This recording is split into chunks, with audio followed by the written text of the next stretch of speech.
નમસ્કાર, આપ જોઈ રહ્યા છો સ્પાર્ક ટુડે ન્યૂઝ। રાવપુરાના ધારાસભ્ય તેમજ ગુજરાત સરકાર મુખ્ય દંડકની રજૂઆત બાદ કાર્યવાહી હાથ ધરવામાં આવી। રાવપુરાના ધારાસભ્ય તેમજ ગુજરાત સરકાર મુખ્ય દંડક એ કલેક્ટર સમક્ષ રજૂઆત કરી હતી કે રામનાથ તળાવની ફરતે દબાણ દૂર કરો, જેને લઈ આજે મામલતદારની ટીમ દ્વારા આજે દબાણ દૂર કરવાની કાર્યવાહી હાથ ધરવામાં આવી।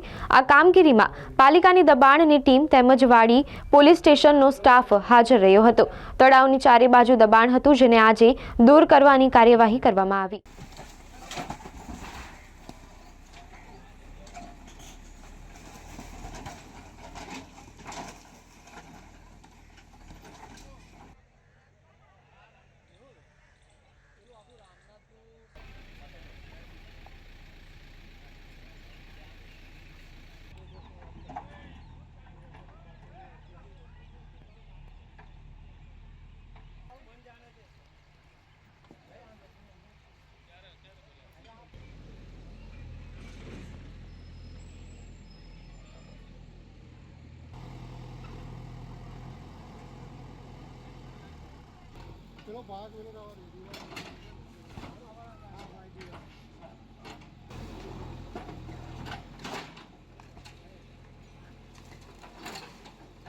વડોદરા શહેરનું નવનાથમાંનું એક રામનાથ મહાદેવ મંદિર, એની બાજુમાં આવેલું રામનાથ તળાવ, જે 7000 વર્ષ જૂનું લોકવાયકા છે એની। એ તળાવ વર્ષોથી એકદમ બિસ્માર હાલતમાં હતું। ગાજરાવાડીના રહેવાસી ધીરજ સતીશરાવ બારોકરના ધ્યાનમાં આવતા એમને આ તળાવને બ્યુટિફિકેશનમાં લાવવાની લડત ઉપાડી।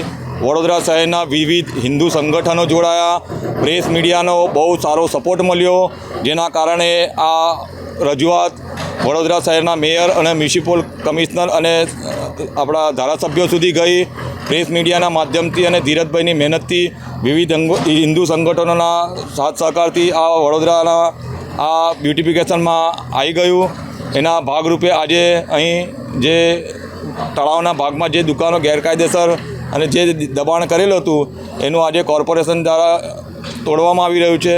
અને ખૂબ ગર્વની વાત છે કે જે તળાવ વર્ષોથી બિસ્માર હાલતમાં પડ્યું હતું એનું આજે બ્યુટિફિકેશનના ભાગરૂપે શરૂઆત થઈ છે। તો ખૂબ ખૂબ આભાર ધીરજ સતીશરાવ બારોકરનો, હિન્દુ સંગઠનોનો અને વડોદરા શહેરની તમામ મીડિયા અને પ્રેસનો।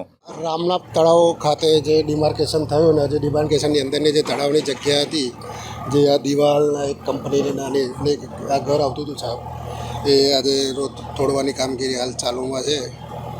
પોતાએ સ્વેચ્છાએ તમામે તોડવા માટે સંમતિ આપેલા અને આજે કોણ કોણ જોડાયો છે કામગીરીમાં? મામલતદારની ટીમ છે, બીએમસીની, કોર્પોરેશનની પોલીસ ટીમ, પોલીસ સ્ટાફ દ્વારા કામગીરી કરવામાં આવે છે। કેટલું દબાણ છે? બહુ દિવાલ ખાલી મંદિરની દિવાલ હતી ને કંપની છે, બધા સ્વેચ્છાએ પોતાની સંમતિ આપી।